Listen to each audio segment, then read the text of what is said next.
Hey everybody, managing stress, a wee educational video, right? So first of all, we all have stress in our life, right? A lot of it is brought on by ourselves, but a lot of it is brought on by other people as well, right? Now it could be things like having a deadline at work.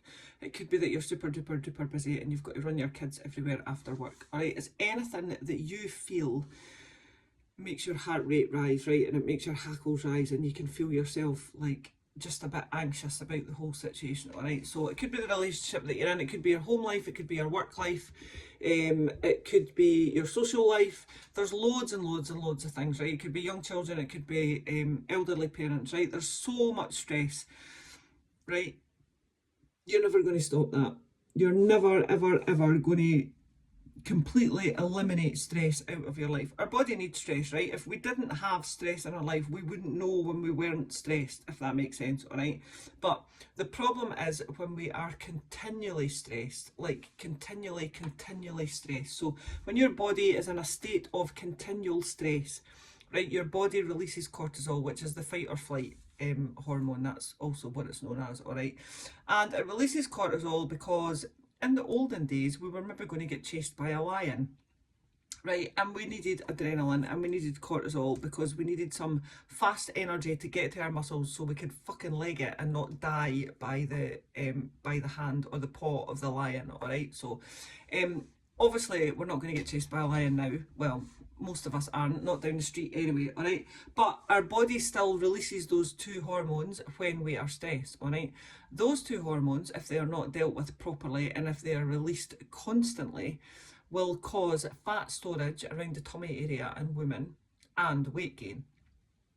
So I would like you to think about how you are going to manage stress from now on. This is stuff that I'm always talking about, all right? So think about your exercise, all right? At least 4, this is what you're aiming for, 4 weightlifting sessions a week, all right? You don't have to go to the gym. You can just lift some weights in the house. You can do some body weight exercises, right? So you can do some air squats. That's a body weight exercise. You can do some press ups, body weight exercise, and you can do some sit ups, right? Everybody can do them. We need absolutely hee-haw equipment for them, all right? So if you could do them every day or every second day or once a week or twice a week, all right, and add that on, all right, if you want to get yourself a kettlebell or whatever, then that's cool. But that's still body weight, is still lifting weights, all right. When you think about getting out in the fresh air, it is proven, scientifically proven, that walking helps relieve stress. And if you want to be like top of the class, walk in a green area or a blue area, so somewhere where there's a park or a forest or a woods or water, etc, etc. But seriously, if you're just going to trip the streets, that is totally cool, all right? Buddy up with a pal, exactly. Make sure your walk goes past a coffee shop. That's what I do every day, all right? So have a think about that, how you can manage your stress that way, all right? Sleep. Now, a lot of people that are stressed, I hear it all the time, I don't sleep particularly well, right? You don't sleep particularly well, probably because you're sitting on your arse watching the telly for a couple of hours before you go to sleep. You're then on your phone in your bed. This is like the worst thing ever in the whole world that you can do to disturb your sleep, all right? Think about getting your phones away an hour before you go to bed, an hour when you wake up in the morning. Do not go anywhere near your phone. My phone sits at the side of my bed, right? It does charge at night, it's face down, I have my alarm set. My alarm goes off, my phone then goes away. It comes down the stairs with me, but it sits face down on the arm of the sofa for an hour. And very rarely will I lift my phone to scroll through social media or reply to messages or emails or WhatsApps until I've been up for an hour, been to the gym for an hour, and then I'll do that, all right? So have a think about that as well, all right? Also think about your alcohol consumption. We're just coming up to Christmas, right? It's getting busy mental for a lot of people. There's a lot of socials on and stuff, and that's totally cool, right?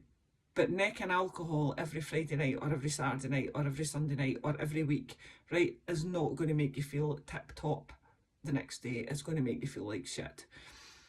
I'm speaking about consistently, all right? If you're having the odd night out, it's fine. Do you know, I do it. It's totally cool. Absolutely 100%.